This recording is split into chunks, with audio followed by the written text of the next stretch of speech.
shahararre fitacce wanda aka fi sani da wato auta MG Boy. Assalamu alaikum jama'a, barkanmu da sake kasancewa da ku cikin wani sabon bidiyo namu a cikin wannan tasha ta mai albarka mai suna Fresh Hausa TV. Da Allah dan wai da rukunka da idan yau ne farkon zuwan ka wannan tasha mai albarka, kar ka shafa ka daure ka danna mana alamar nan ta subscribe,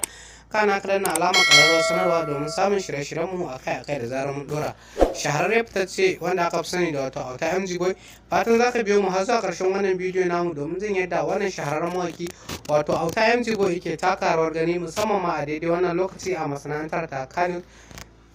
musamman ma namijin kokari da yake fitar da shahararrun waƙoƙinsa akai-akai musamman ma a masana'antar ta Kano, musamman ma a faɗin kowace shekara.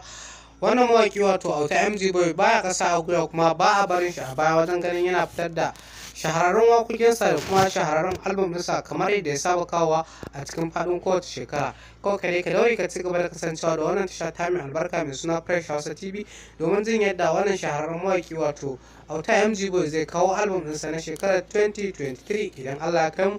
Haka kuma idan kuka ci gaba da kasancewa da wannan tasha ta mai albarka mai suna Fresh Hausa TV za ku ji album ɗin da wannan mawaƙi wato auta MG Boy yake shirin sakar muku musamman ma a shekarar da muke tunkara ta 2023.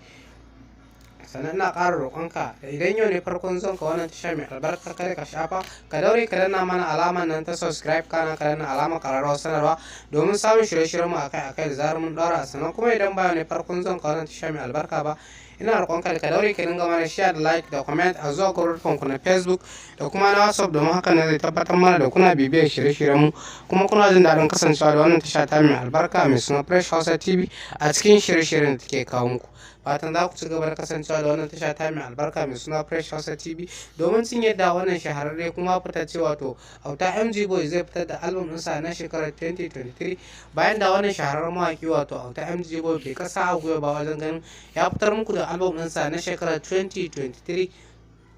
da muke ciki, wanda a shekarar 2023 ma wannan mawaki wato auta MG Boy ba zai kasa a gwiwa ba wajen ganin ya kawo muku album ɗinsa kamar yadda ya saba kawowa a cikin kowace shekara. Kawai kare ka daure ka ci gaba da kasancewa da wannan tasha ta mai albarka mai suna Fresh Hausa TV domin jin yadda wannan shahararre kuma fitacce wato auta MG Boy wanda ya shahara a arewacin Najeriya da ma kudancin Najeriya kai har ma da duniya baki ɗaya zai kawo muku album ɗinsa na shekarar 2023 idan Allah ya kai mu. Sannan kuma ina ƙara roƙonka da idan yau ne farkon zuwan ka wannan tasha mai albarka, kada ka shafa ka daure ka danna mana alamar nan ta subscribe, kana ka danna alamar ƙararrawar sanarwa domin samun shirye-shiryen mu akai-akai da zarar mun ɗora. Sannan kuma idan ba ne farkon zuwan ka wannan tasha mai albarka ba, ina roƙonka da ka daure ka dinga mana share da like da comment a zuwa group ku na Facebook da kuma na WhatsApp domin haka ne zai tabbatar mana da kuna bibiyar shirye-shiryen mu kuma kuna jin daɗin kasancewa da wannan tasha ta mai albarka. Mun gode.